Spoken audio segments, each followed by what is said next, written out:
Hello and welcome to the Neurodivergence and Mental Health podcast. My name is Sally Nilsson and I'm a psychotherapist, published author, public speaker and mum. I discovered my autism and ADHD aged 56 in March 2021, and having rewritten my life story, I'm on a quest to advocate for neurodivergent community. I hope you enjoy listening to my incredible guests sharing their experiences of autism, ADHD, dyslexia, dyspraxia, dyscalculia, Tourette's and OCD. We talk about growing up, education, work and personal stories, and how mental health has played its part in shaping lives. Our conversations cover spectrums, traits, challenges, acceptance and successes. So sit back, relax and find out what it means to feel, think and be different in a neurotypical world. Okay, so thanks very much, Sam, for agreeing to take part in the Neurodivergency and Mental Health podcast. As the name suggests, it's talking about your journey and your differences, and how mental health has, you've been affected by it over the years. And really what I like to do at the beginning is just a nice, simple introduction. So the floor is yours. Please, can you introduce yourself, Sam? Thank you, Sally, and thank you for having me. My name's Sam. I am a writer and director, predominantly of audio plays, given lockdown. My topics I've been focusing on have been LGBT themed and neurodiversity. I also have a day job as well, where I work in the corporate world, looking at strategy and change and things like that.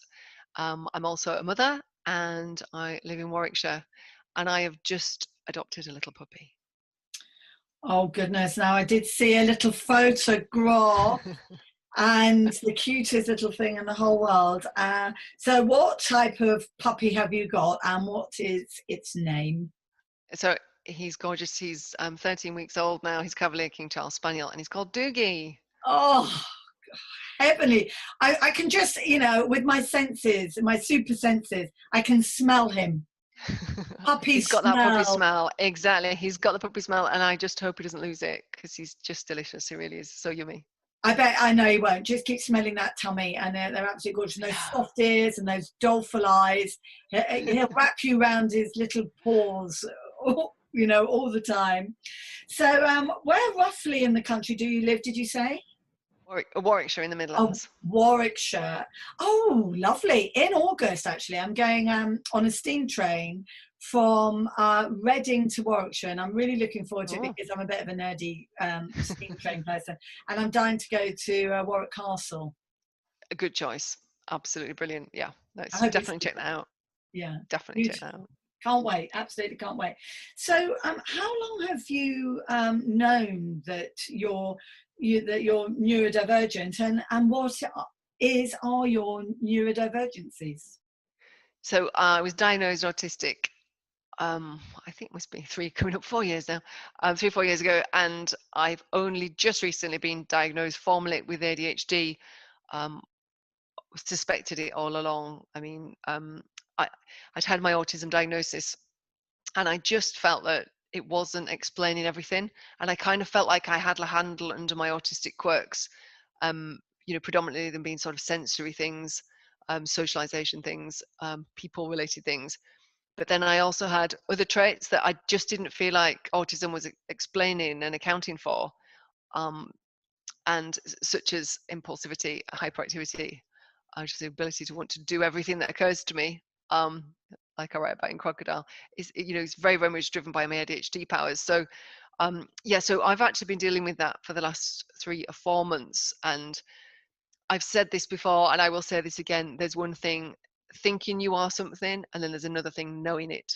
Actually knowing I was diagnosed with moderate ADHD, and actually to hear that, even though I suspected it and I known it all along, but then you've got to get your brain around it.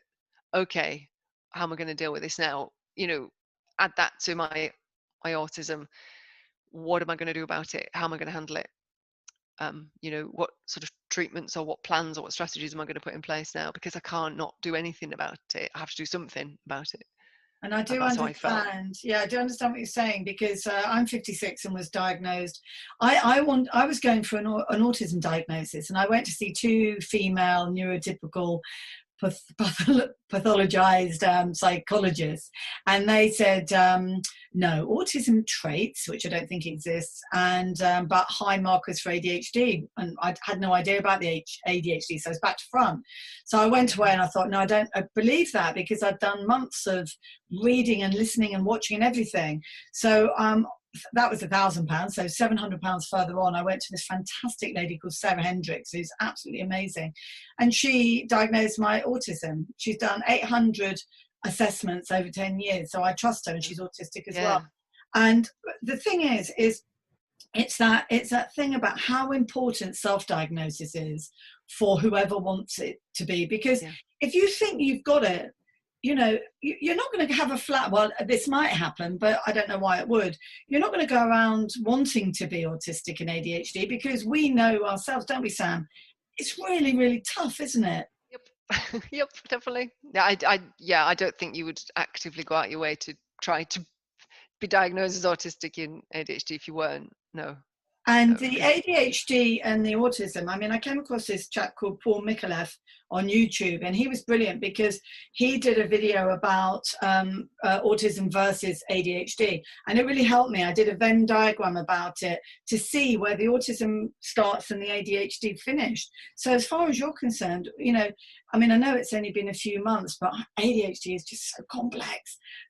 So's autism. Do you know where yours sort of starts, the autism starts and the ADHD finishes at all? I think so, because I do feel like I've got a handle on my autism, if you like. And I feel like I've had it, I've been thinking and working about it and writing plays about it and talking to people about it for sort of 3 years now, which is about 48 years in a non-ADHD brain possibly. But so I feel like to use the dog analogy, it's a bit of a poodle now, my autism. I've got it under control. It's okay. It's behaving. I pretty much understand it. I know what to feed it. It's all right. But my ADHD feels like a bit of a lion. It's not tamed enough. And classically, what happened with my ADHD when I got diagnosed is it got worse, which is what happened with my autism when I first got diagnosed, because I stopped masking, and all the masks and everything fell off, and I became more autistic. Everybody told me I became more autistic. I think while I was exploring it and expressing it. And I think with my ADHD, I think the same thing's happened in the last 4 months. I think my intensity has accelerated, and I've wanted everything more. Everything's been heightened. It's like everything's gone into technicolor for me now, and I'm really trying to work through that so that I can get that into a poodle state as well. No disrespect to poodles or lions. It's just as an analogy, just in terms of how well I'm able to control it and the traits, if you like. I think it's really interesting that they talk about color, because for some I really get this rainbow and color, because I'm knitting a huge rainbow scarf at the moment. I've got rainbow colored sweets. I've got marbles. Everything it literally is in Technicolor at the moment, because I'm so understimulated with the ADHD. You've mentioned that, are you combined? Because you've mentioned impulsive and hyper activity. Do you have any daydreaming and inattentive as well? What type are you? You've said moderate.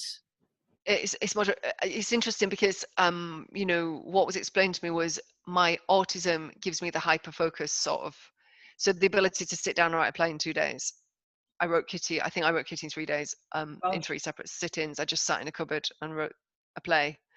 But I think that's my autism hyperfocus. I just say, I am going to sit down and do this, and I am able to do it. And I know that that is a challenge with some people with ADHD. So I think my autistic side kind of counteracts that. So like I'm saying, like it's under control, and like I can deploy hyperfocus, and I do it, and I go write that play. But then I get ridiculously bored, and boredom feels like pain, and and I need things, I need stimulation, I need things to be interesting and exciting, and I seek it out. If I can't find it, I need things to, make life interesting for me. So that impulsive kind of need for things to be happening, excitement, drama, that kind of thing. So yeah, it's impulsive and hyperactive. I really struggle to sit down and watch a television program. It's very, very difficult for me to do that.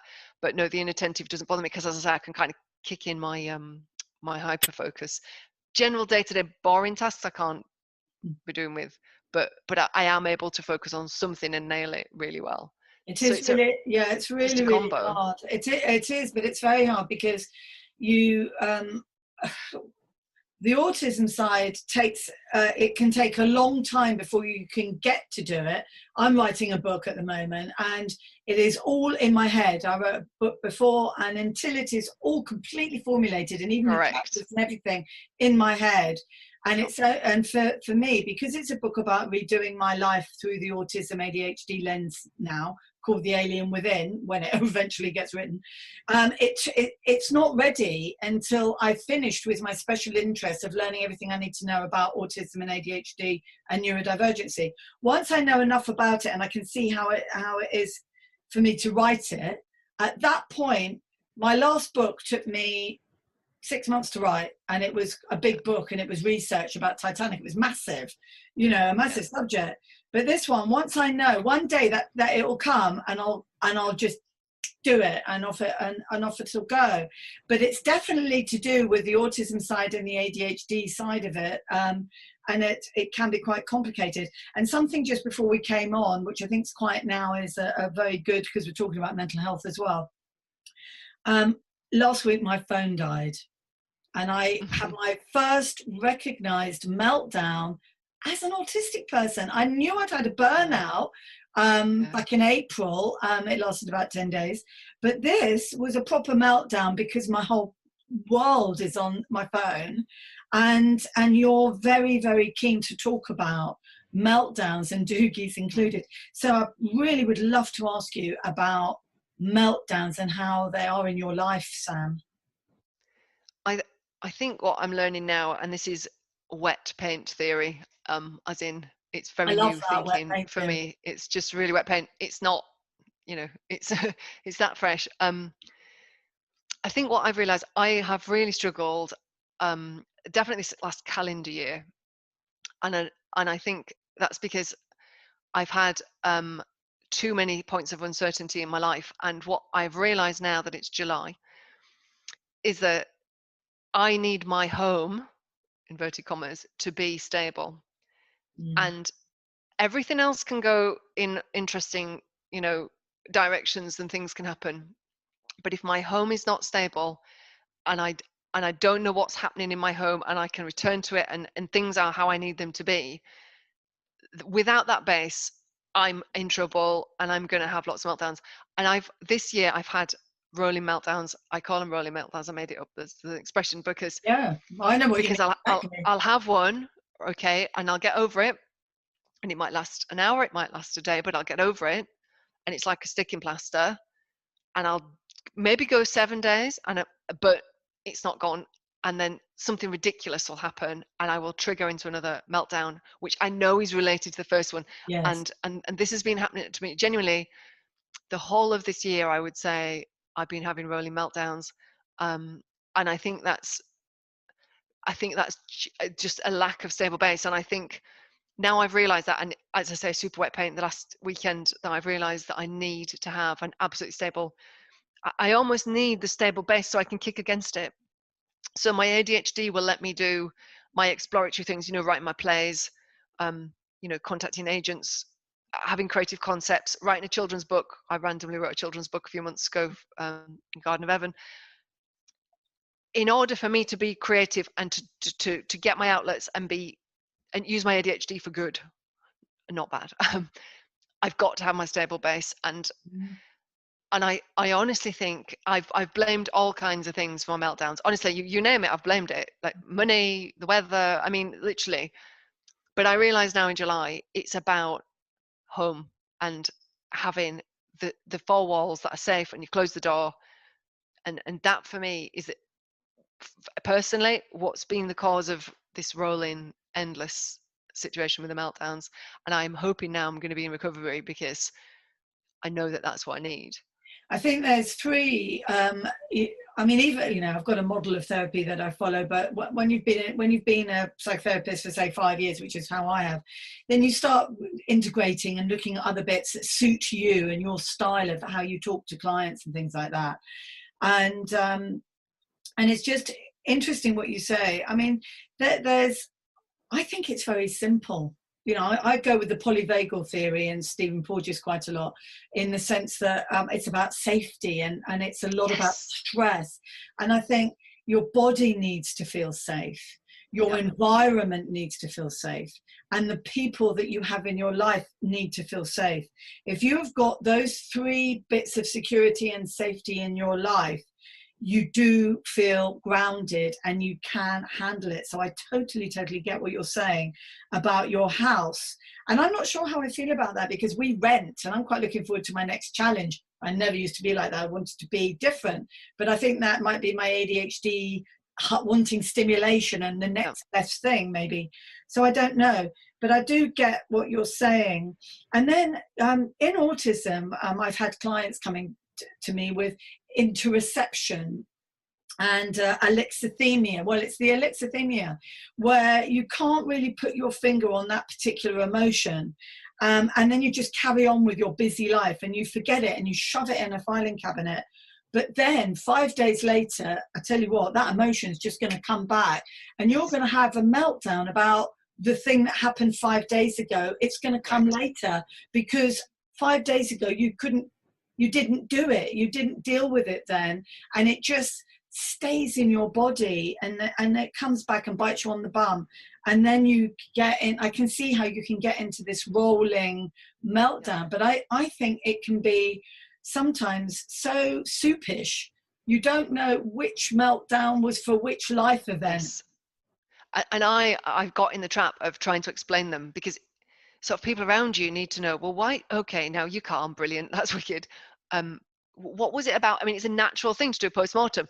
And then I feel the need to explain it. So I'll say, oh, well, I was a bit worried about money, or, I was a bit worried because we'd made the plan for the weekend and I didn't really want to do it. Or it doesn't matter. And then what happens is you get 8 excuses in or 8 meltdowns in, and you're like, well, hang on. But first of all, you said it was that. Then you said it was that. Then you said it was that. And it's because I'm making it up, because I'm trying to make it make sense when it doesn't. And I really like what you're saying about not being able to identify emotion. I struggle with that a lot. I'll feel something that feels so big inside me, I don't understand it, but I want it to stop. And I'll do anything to make it stop. I don't know if it's sad, I don't know if it's happy even, or overwhelmed. It becomes so big that I don't even care what it is. I need it to go away. And I think sometimes I'll have a meltdown to pop it, almost, because I just want it to stop. And I'm not very good at identifying that, the name for the feeling. It's just big, and I don't like it. So big. And I used to drink because it was so big, I couldn't bear it, and I needed to drink and get into oblivion. And it's it's sad. I don't care because I don't drink anymore. I'm in my 40s. I'll never go back to drink because now I know it's ADHD and meltdowns. I don't need to do it. But if I get to the point of meltdown, there's got to be something. It's got to come out. It's got to say, and you can't get to. Puffy, such a, do you know what I mean when I say puffy? It's an old kind of word that, old-fashioned word. This thing about going all mindful and all this kind of go and do some exercise. It's too big for that. There's this massive thing. It's got to come out. And actually for me, I've got to stick headphones on. I've got to put electronica music on, really full blast. And I've got to have a Sally's disco in my kitchen for half an hour because it hurts. And I've got to get it out. What would you do physically when there's too much and you've got that meltdown? What will you do? So like you, I will put a song on that I will have to put on so loud, like really, really, really loud. Even when I'm not coping with noise, it doesn't make any difference. I need this tune on, this song that I've decided is my tune for now, that's on so loud. And sometimes that doesn't work. I've tried going in the bath, because sometimes having a bath helps. like the stopping and relaxing, but sometimes that won't work. I've tried walking, I've tried listening to meditation. So some of these fixes are calming down ones, and some of these fixes are ramping up ones. Now the thing is, I can't drink caffeine because I can't add caffeine to me because I don't need it because I'm already like Yeah. caffeinated.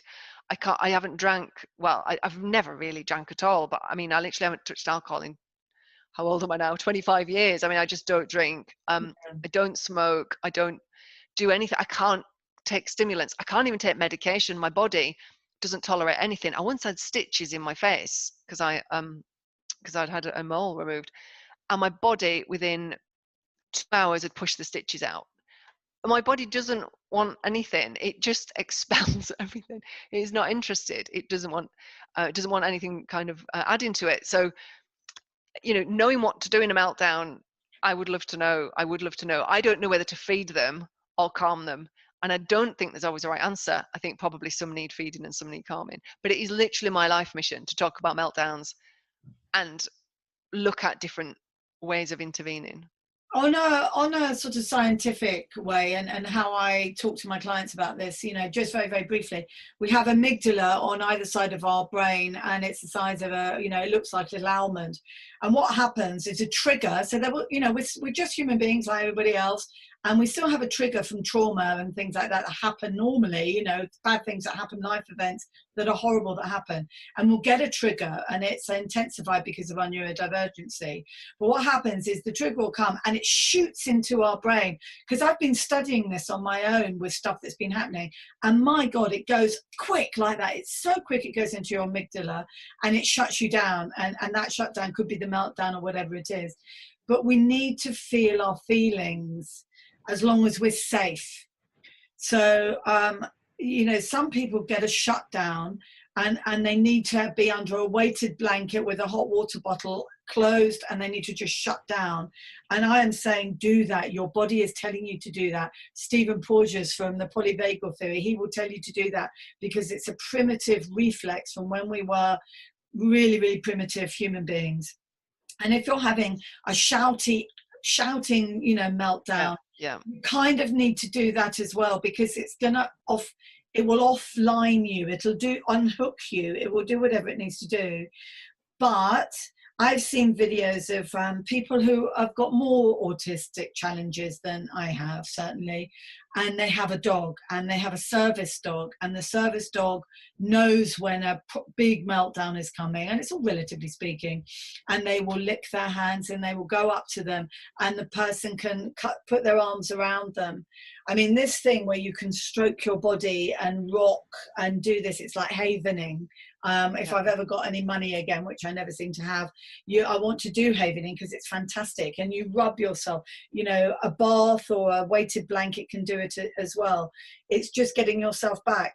How do you think Doogie, who's only 13 weeks, bless him, but he's got an important role to play. How's Doogie going to help you with your meltdowns?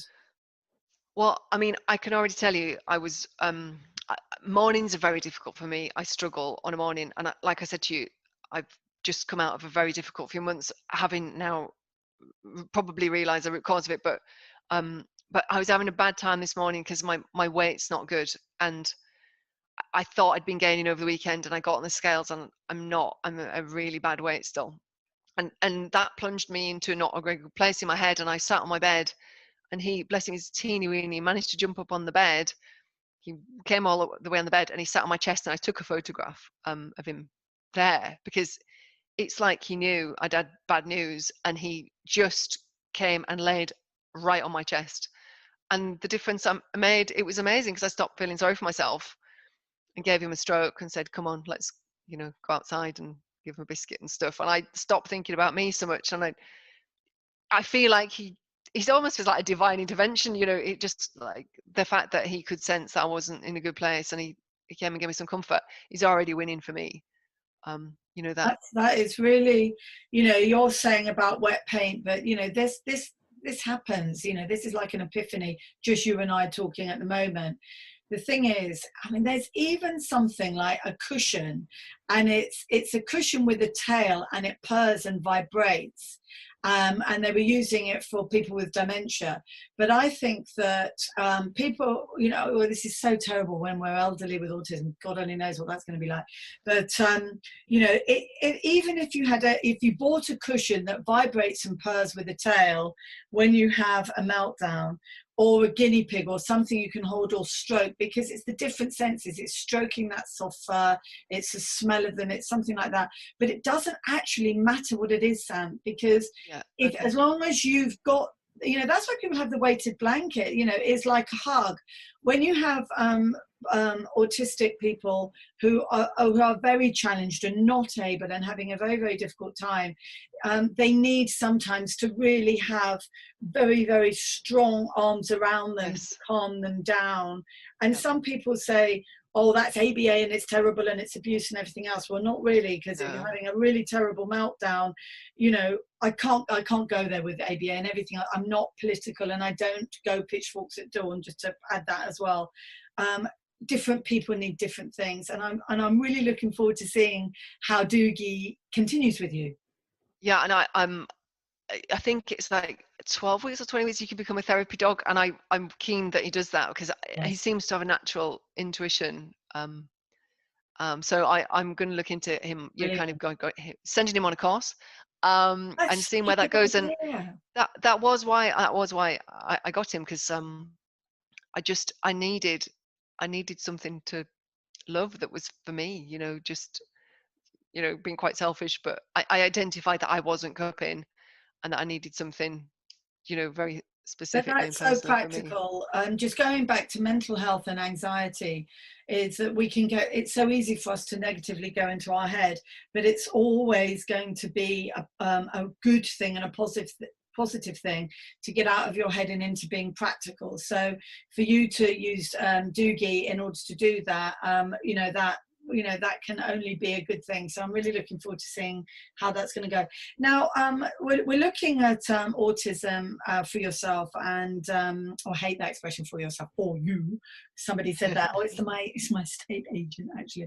That we're saying for yourself. Just say for you. And sorry about that. And I just, you know, going back to sort of, you know, your olden days in the life of Sam, have you got neurodivergency in your family, as far as you know? So Kitty, my final play of the trilogy I wrote, was loosely based on my grandma, and she wasn't diagnosed or anything. Bless her. She was, you know, she was 89 when she passed away, and so she was diagnosed. But she had lots and lots of quirks and traits, and a lot of people couldn't understand her and found her problematic and very blunt and difficult. And I never found that difficult. I didn't find that challenging at all. I just actually thought it was interesting and amusing. And so when I wrote Kitty, I very much had my grandma in mind. And you know, she really did make tea out of a hot water bottle. Last night's hot water for the tea. So you best not to turn up on a morning. So you know, she did, and she did have the granny hut. And you know, there's quite a few bits and bobs in all of my plays. Most things are true, but on a diagonal, you know, somehow. So yeah, I did definitely say my grandma was. But I don't, and my you know, children, there's you know, there's autism there as well. So yeah, I think more and more people are finding this in their families, aren't they? They are, but you grandchildren. Yeah, but what I'm thinking from even my first book, my great grandfather, who was helmsman on the Titanic, I'm wondering now if he had ADHD, for goodness sake. And well, we know what happened to the ship. Never mind, that's a story for another day. But you picked the most fantastic actress to be Kitty that you could ever pick, because you know, she swears like a trooper, and I do as well. And that must be my sailor and, you know, my seafaring background. You've got to tell our listeners, who did you pick for Kitty for this play? So I actually wrote the play for her. I didn't just pick her because she was interested when I was writing Mole, and it didn't work out for whatever reason. And so it was like, well, why don't I write you a play and make you the title role? So I actually wrote Kitty for Miriam Margolyes. so yeah, the play was, so I had her in my head the entire time as I was writing it. Obviously my grandma with the autism, I had to bring the autism in. But yeah, it was Miriam. So Miriam's personality is just exuberant and fabulous. And I think what I wanted to get across with Kitty as well was, you know, she'd lived this whole massive full life. And I think some younger people often think, you know, older people didn't have a life, and what do they know? They don't know anything. And I think listening to Kitty, you find out all these fabulous things that she was involved in, and kind of the richness of a life.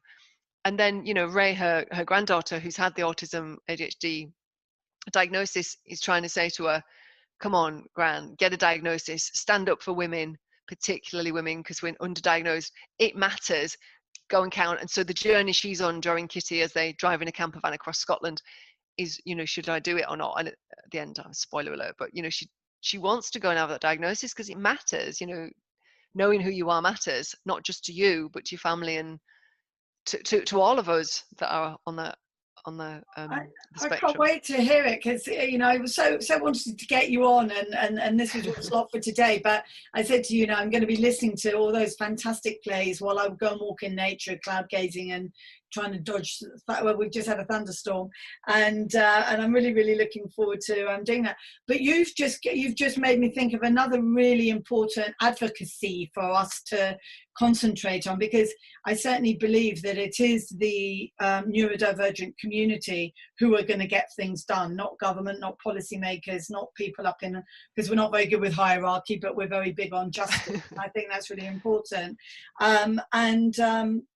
Oh goodness, what was I going to say? So my mum's 86 and she's in a care home at the moment, and I am thinking of all these post-war beautiful, wonderful people who are in care homes, but more to the point, it's very close to my heart, but that's a story for another day.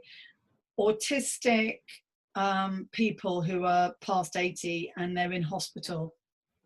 Yeah. And I've just recently seen something which was so horrific and quite PTSD, traumatizing in a way. What happens to neurodivergent people when they're kind of on their own and during COVID, in hospital with all the strip lights, with a big ward, with the noise and the chaos. And I saw some stuff not long ago that I wish I hadn't seen. I can't put it back in my eyes. But I'm, you know, I'm doing it. What do you think about that? Because that is part of your book. But what about these poor old people with autism, for instance? I think what's going to happen there is what happens to all of us in the wider community, but it's more concentrated, is what will happen to them. My imagine is it will become about their behavior. And so, like you said, you've got strip lights, you've got endless visitors, you've got noise, you've got beep, beep, beep machines. I mean, I'm getting stressed thinking about it. And so what will happen is these autistic people will trigger, and their behavior will then become difficult. And what will happen is they'll medicate the behavior, because that is the classic thing to do. You autistic person have now become difficult, or ADHD person, let's medicate your behavior. Let's give you something to bring you down, to kind of calm you down. And my fear would be that they get medicated instead of, you know, have their needs met. And this just happened, and without sort of mentioning who the person was, but the consultant called me, and or I called them, and they weren't coming back to me, and I said this person is really struggling and very ill, and they said, oh, this person is becoming very aggressive, and we might need to have an intervention and forms to fill in and everything else. I said, go, just hang on one moment, please. This person that you're talking about is the most amazing, wonderful, caring, fantastic person ever, and is not aggressive. I think this person's autistic, and you need to change the way you're talking about. And my God, did they backpedal? But it was already out there. So what you're saying, I witnessed it myself not long ago, and that's a real problem, and it's something we need to be on top of, I think.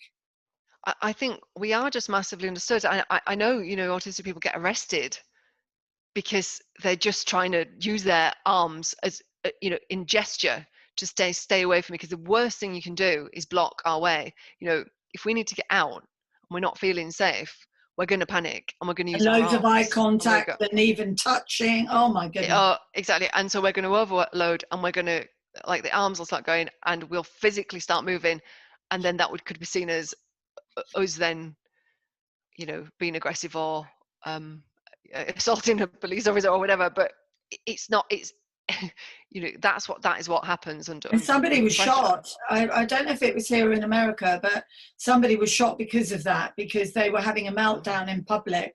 And what with the thing about ADHD is that with ADHD, so many people in prison are like 70% of people in prison Gosh. have got undiagnosed ADHD.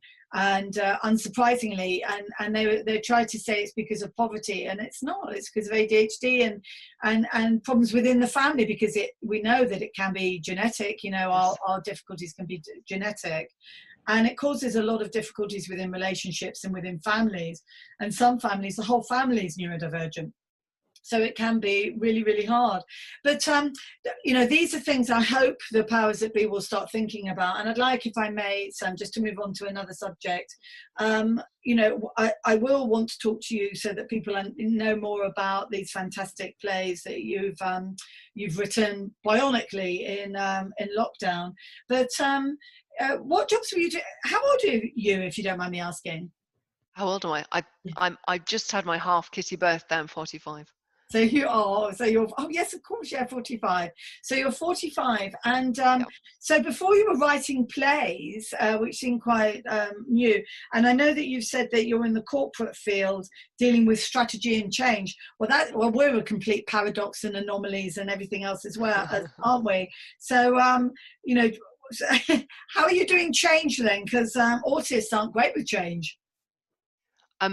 Well, I do big box change, like big thinking change, strategic change, changing a company's direction, that kind of stuff. And my ability to create things and think about solutions and ideas and business proposals nobody else can is absolutely my forte. So it's about a paradigm shift stuff, not day to day, don't fill this form in, fill this form in. It's not like little change like that. It's bigger strategic stuff. So it kind of really lends well to how my brain works, because I think of big concepts. The other I suppose positive I've got, another positive, is that I don't see obstacles. I just don't see obstacles. So I'll think, right, let's go open this new branch of XYZ, whatever we're doing, and we'll go open it there, and we'll offer this to customers, and we'll do that with customers, and we'll market it like that. And people go, but you can't, because I'm like, nonsense. We'll do this and we'll do it. I just don't see barriers. It occurred to me a few months ago to write a children's book. Not done it before. Doesn't matter. Got it done. No. So every time I come across an obstacle, I just go, oh, move it. And I think that really does help me at work, because I do that big thinking, and I don't really get distracted by negative people who try to tell me you can't do it. Not that I'm obstinate and I won't listen to anybody, but sometimes people get anxiety, don't they, about change, and they panic. But I'm the person that goes, come on, I'll shine the light. Let's go do this. Can I just throw something in there? Because when I was learning about myself, I did this before when I was researching in the Titanic field, is I think, right, who's the biggest person in the field? I need to go to the experts and read the best books, and I will do that straight away. So with ADHD, I found Edward Hallowell and ADHD 2.0, and I listened to it on Audible, and I made notes of the whole book, and it was absolutely fantastic. And he said, there's many of us that we have ideas that are like popcorn, and I immediately went and found the music to popcorn, and that is exactly how my mind works, and it always has done. And I didn't realize what an incredible superpower that is. And but during it, he said there's this fantastic personality work assessment you can do to see what your working type is like. So I straight away did it, and I was almost exactly like Ned Hallowell, which is really funny. So I can go to somewhere and just do loads of ideas and innovative and popping ideas and ideas and ideas. But you run with them. I'm off now. I've given you your ideas, but I'm not going to be the industrialist. I'm the same. I'm not the operational person. I'm the ideas person, and then have another idea. I say that always at my job interviews. I don't ever want a massive team to work for me, and I don't want to run anything. But if you want someone to think differently, you want big change, you want to make things happen, then I'll start Monday. But then I always say to them, but please, this is my health warning. I'll turn up on Monday like this. So if you don't want to change, and you don't want to make more money, and you don't want to make a difference, then don't sign me up, because I will turn up on Monday like this. Because it's, and companies say they want to change and they want to do things differently, but my experience over the years is that they don't really want to. So I do try to warn them, look, come on, because I bring an enormous amount of energy and ideas, and people follow me. Like, I get a critical mass behind me. People want to get it done. So, but that's fantastic, because you're going to be brilliant. And I'm, relatively speaking, I'm a newbie, but I'm really, really enthusiastic. And I've done lots of things in my life. I've had 23 jobs, and some of them are really rubbish. But I just think, oh, poo, that didn't work. Never mind, have a meltdown, get over it, brush yourself off, try something else. And, the list is endless of the interesting jobs that I've had. But, somebody like you is absolutely fantastic to be an advocate, to be on this big board of, not a board like that, but around this metaphorical table of neurodivergent advocates, to say, come on, we've got to come up with some ideas. We've got to talk to the companies. We've got to do these different things. And I'll tell you what, I'll be there with you, help. And I want to help, because the ideas are absolutely brilliant. So, during your life, because we've had such a fantastic talk, we're already more than halfway through, but that's okay. In your life as a whole, can you just think of some little pointers that were huge challenges, and how your mental health was impacted? And what was, because mental health really, it's three things, isn't it? Stress, anxiety, and depression, maybe addiction or something like that, trauma. Give me some sort of challenges that you're happy to talk about from your past that just sent your mental health off. In what way? I think the biggest thing that immediately comes to mind is social activities. 80% of the time I can cope with most of life. If I'm in my 20% where I'm not doing so well, I am going to struggle with social stuff. So I can attend some social events, and I have in my life. I have gone to some, and some, dare I admit, I've even enjoyed. But social activities, I spend more energy trying to get out of them in creative ways than just saying no, I can't come, or I'm going to find that difficult. And then when you add food to that, like if it's an eating thing, and then you add other people drinking, I don't like being around people who've been drinking. I like I said to you, I don't drink. I don't do any substances. I don't smoke. I don't even do caffeine. I don't like being around drunk people, because I find them unpredictable, and I like to have quite a controlled environment. Yes. So social environment, loads of people, loads of noise. It used to be smoky as well, didn't it? Not anymore. Yes. Yeah. And then you add alcohol and the unpredictability and food, and I'm like, there are so many ways that this can go wrong for me. I can't cope. And the energy I have spent worrying, and actually then I add one worse one, which is black tie event. So I don't like getting dressed up. I like to wear my Converse boots and skinny jeans and a t-shirt. It's pretty much my uniform. If you tell me wearing a dress is never going to happen, but if you tell me I have to look smart bothers me. I'm very tall and skinny, and I find it very difficult to get clothes to fit. And from there on, the clothes thing goes to hell.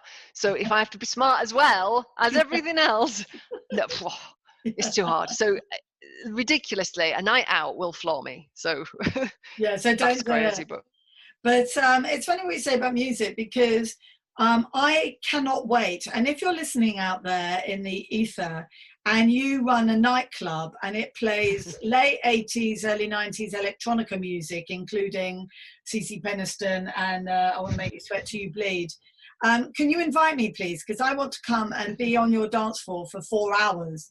Because I'm the opposite of you. You're having a difficulty with your weight going, losing too much. And I've got a difficulty with 20 pounds. But when I used to go and dance to this fantastic music, I didn't want to go with anyone, but I did, I just have somebody to go with. I don't need anybody. I want to be on your dance floor for 4 hours and just dance my head off, and I'll lose 6 pounds in weight that night. And maybe if I can do it once every couple of weeks, you'll be my best friend. To me, that's heaven. And I love rock concerts and I love things like that. But going down the pub or a social thing, not so keen. Yeah, I know. No, I just find it boring. And I'd say boring too much, but I find so many things boring. And it's What's probably not not really boring? What's boring, a but really not boring thing for you then? I love going to theatre, which obviously we're not allowed to do. I love going to theatre. I do like going to the cinema as well. I I can go out for meals if I know exactly what's going to be on the menu, and being gluten free and dairy free is a bit of a pain. So if I can guarantee I'm going to be able to eat something, if you're going to come with me, Sally, on this meal, you're not going to get to eat dessert because I won't be able to sit there long enough. So Yeah, that yeah. might help as well. So Mhm. if you want to have a quick steak and chips, we're out again, that's fine.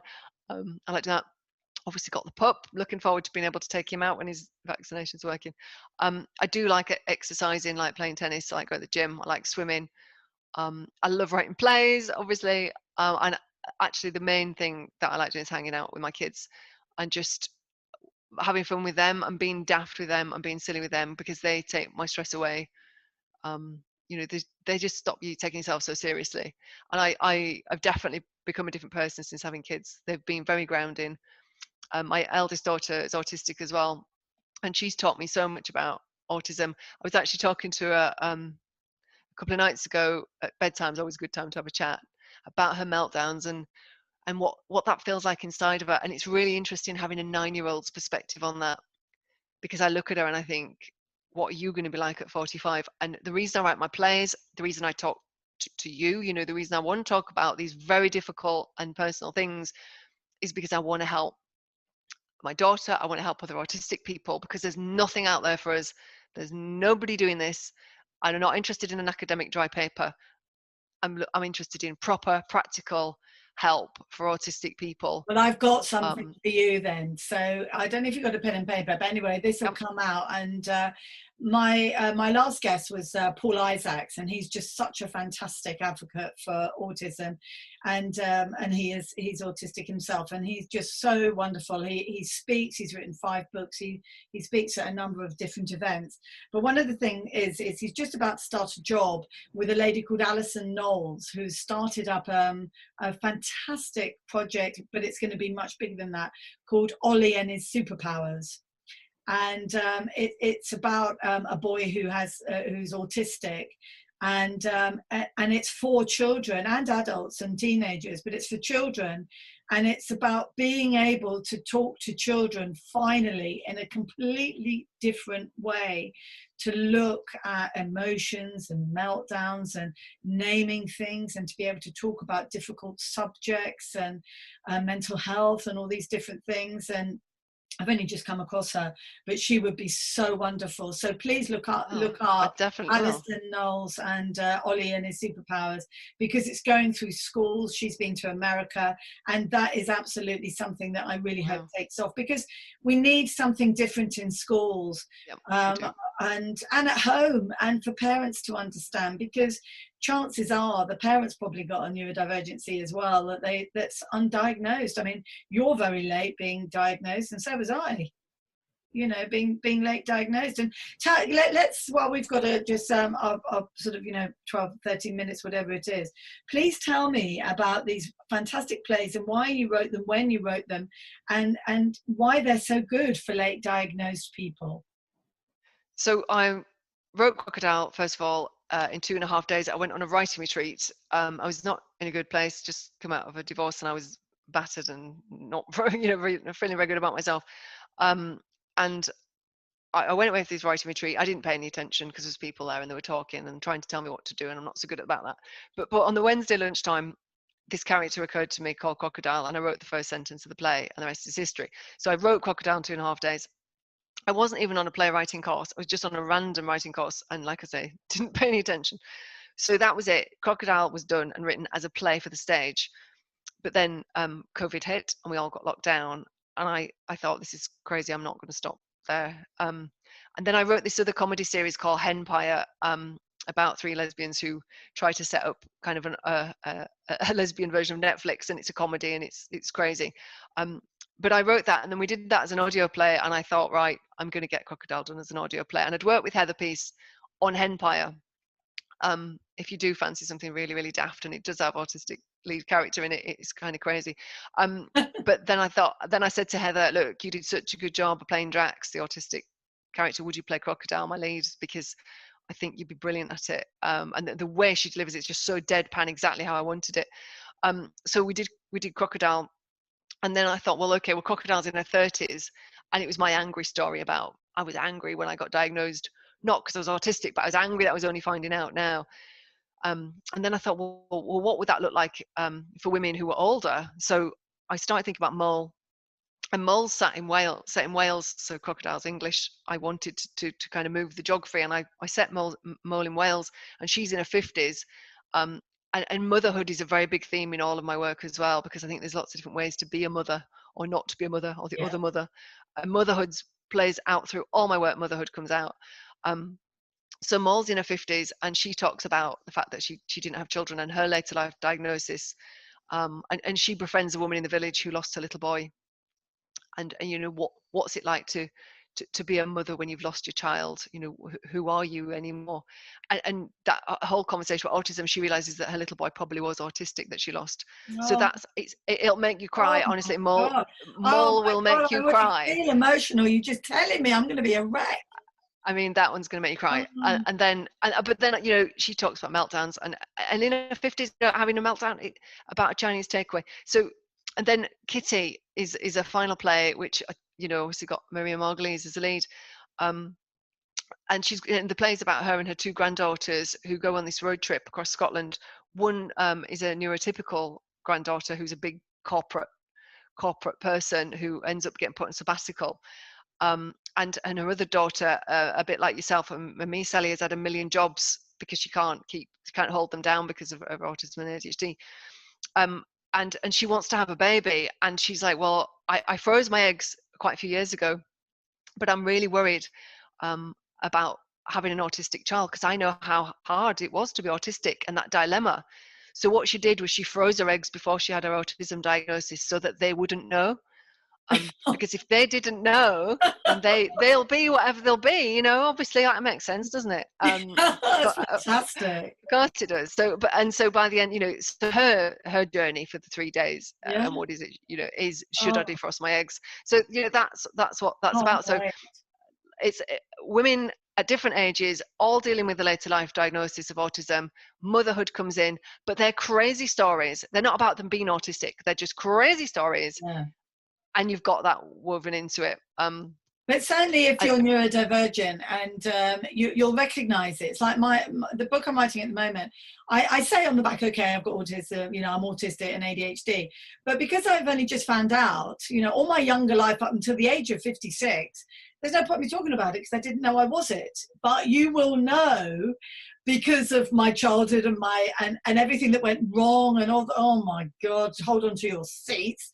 And, you know, because you'll know. And so, but it's so fascinating for neurotypicals as well, because the whole point is that there's a hell of a lot of 80% of the neurotypicals out there who would take so much from us neurodivergent people and just see us as really, really interesting, funny, witty, clever people.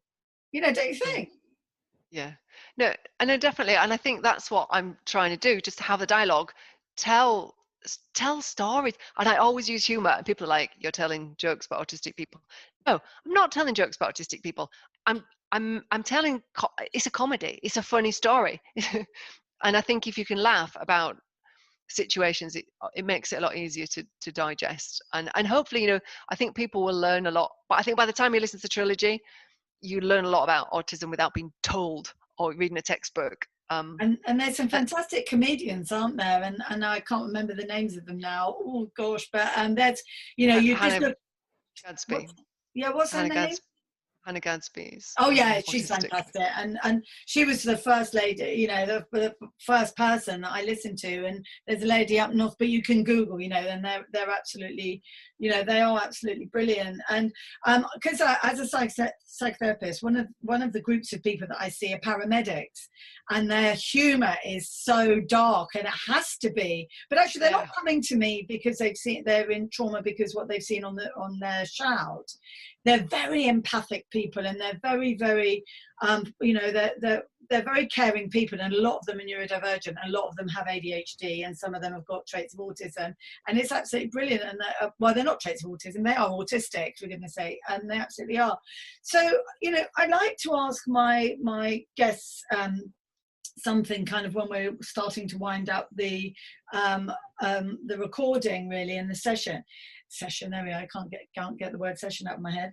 Is it's that thing. So, you know, how would you like to see positive change at home, at school, and in the workplace to help all neurodivergent people feel included and valuable members of society? I know it's a big question, but if you can just see it as an organic sort of, you know, how would you picture that? I mean, that is a massive question. I think, you know, being gay as well, it's taken, gosh, probably my entire life for the LGBT story or you know, existence to be on telly, you know, to be on EastEnders, to be on films, and actually the fact that they're gay is not a thing anymore. They're just gay. It's not about them being gay. It's taken my whole life, you know, having watched that unfold in the media and you know, in literature or whatever. So this is not going to be a quick fix for us. You know, neurodivergence is not going to be accepted quickly. Education's got to come along, but it can't be through a textbook. It's got to be through stories. It's got to be through shared experience. It's got to be from you and I being honest and standing up and saying what it's like and getting that across to people. And it's like Alison Knowles, who's written this book with Ollie and his superpowers.